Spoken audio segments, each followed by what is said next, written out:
Mire, le decía que el presidente López Obrador termina esta conferencia de prensa mañanera ahora, antes de tiempo, muy temprano, en comparación con las conferencias de otros momentos que terminan casi hasta las 10 de la mañana, porque se plantea que en aproximadamente una hora esté encabezando ese evento de conmemoración de un año más, de un aniversario más de la heroica batalla de Puebla, una batalla en la que, una de tantas, en la que los mexicanos le hicieron frente a un ejército invasor, traído nada más y nada menos que por los conservadores propios mexicanos, imagínese usted, que trajeron a un ejército invasor francés con tal de instaurar en el inexistente trono de México a un príncipe austriaco.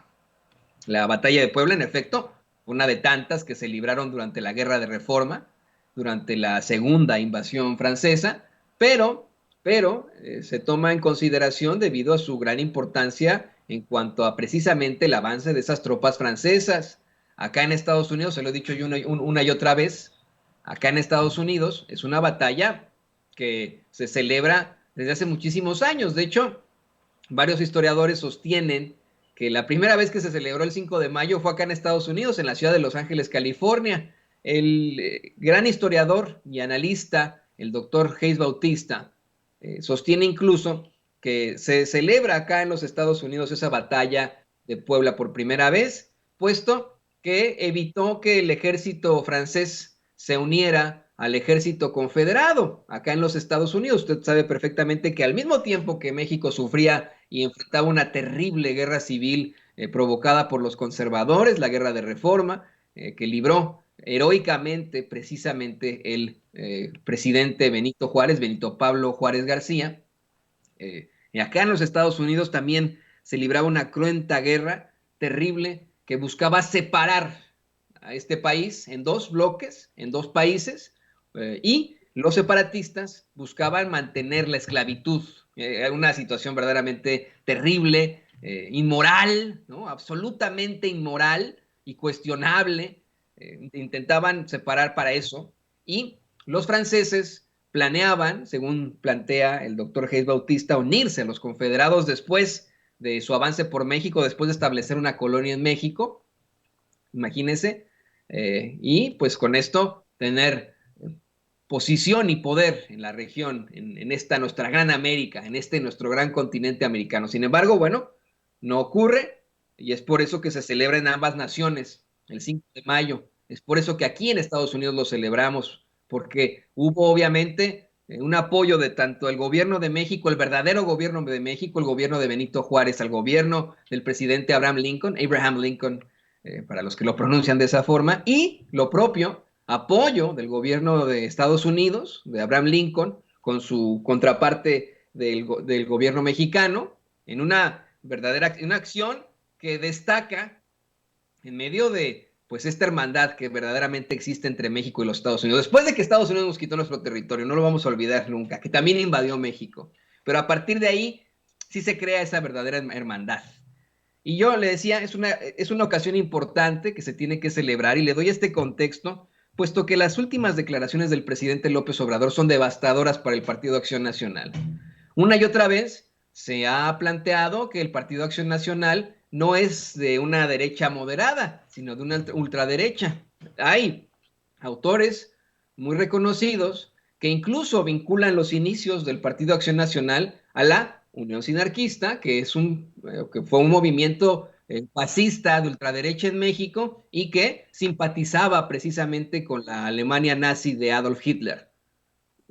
Un movimiento de ultraderecha, se lo planteo. Y de hecho, dan como inicios al PAN precisamente esa tradición fascista, esa tradición bueno, nazi en ese entonces, de simpatía precisamente por el régimen que casi destruye el mundo de Adolf Hitler en la Alemania del Partido Nacional Socialista.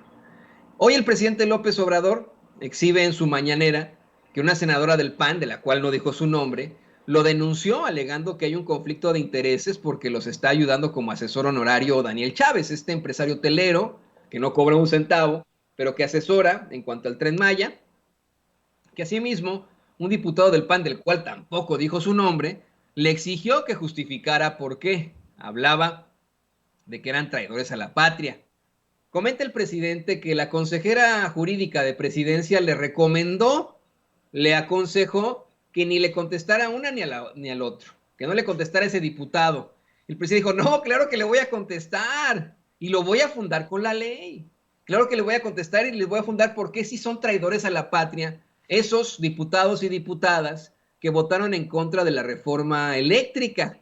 Antes de que le dé a conocer lo que dijo el presidente, pues ahí están los datos. Era una reforma que buscaba darle la prioridad a usted como consumidor mexicano y mexicana ante los intereses de precisamente las empresas particulares, que buscaba que usted no enfrente altos costos en el suministro eléctrico, como ocurre acá en Estados Unidos y como ocurre de forma absurda y bruta en España, donde domina el mercado la empresa Iberdrola. Era una reforma que asimismo no nacionalizaba, sino que de todas formas le permitía a esa iniciativa privada detentar el 46% del mercado y fortalecía a la Comisión Federal de Electricidad. Por sobre todo, también nacionalizaba al litio. Y a eso, que es una situación, le digo yo a usted, clara, de sentido común, a eso se opusieron los diputados y diputadas del PAN, del PRI, del PRD y de Movimiento Ciudadano, excepto un priista que ya está ahora en las filas de Morena.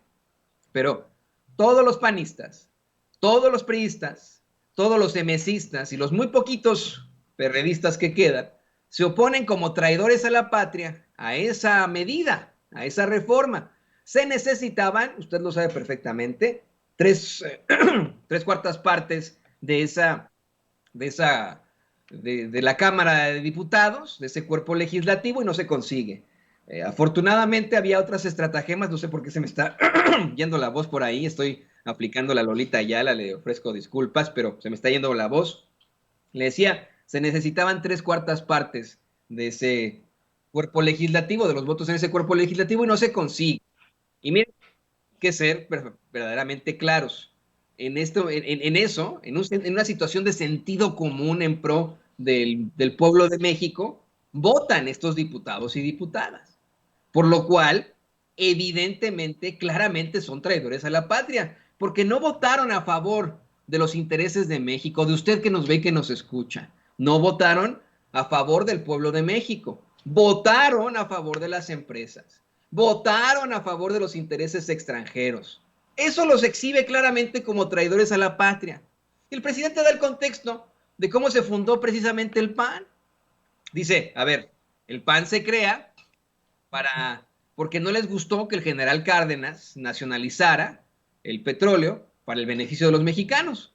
Y desde entonces actúan en defensa de las empresas e intereses extranjeros, que lo último que hacen fue apoyar a Iberdrola. Yo me puse a pensar precisamente en eso. Ok, el PAN se funda al final de la década de los 30, pero los intereses conservadores siempre han estado ahí. Y desafortunadamente, esos intereses conservadores han sido siempre muy vendepatrias, muy de entregar todo lo que nos pertenece al extranjero. Han buscado implementar en México tronos, noblezas, y que nos gobiernen pues, personajes de otro país. Son los que hubieran sido felices de una reconquista, por ejemplo. Son quienes pues no pusieron mucha resistencia durante la invasión de los Estados Unidos. Son quienes trajeron a Maximiliano de Habsburgo a México, a las Américas. Quienes apoyaron a un ejército invasor. Quienes lucharon, imagínese usted, mientras el pueblo de México luchaba para expulsar a un invasor, esos conservadores, de los que deriva el Partido Acción Nacional, lucharon hombro con el ejército invasor, con los franceses que fueron a invadir México. Le digo, sería, pues vamos, exacerbado decir que eran panistas, pero eran conservadores. Sí, eran conservadores. Y de ese conservadurismo se deriva el Partido Acción Nacional, que hoy predomina la oposición. No me tome tan en cuenta este comentario de esta palabra, predominio. Predomina la oposición, pero no el sentimiento del común denominador del mexicano y de la mexicana. La mayoría de los mexicanos y mexicanas están en contra de ese tipo de ideas que tiene el PAN, el Partido Acción Nacional, la ultraderecha mexicana, pero sí son ellos los que están pues al frente de ese esfuerzo opositor en contra de todo lo que tenga que ver con el presidente López Obrador. Es por eso que hoy más que nunca, hoy 5 de mayo, hoy en otro aniversario de la batalla de Puebla, tenemos no que tener no que pues exhibir o concebir una idea nacionalista de México, sino patriótica. Lo nacionalista es negativo, lo patriótico no. Hay que ser más patriotas que nunca y dejarnos de situaciones políticas. Ver por el bien de México.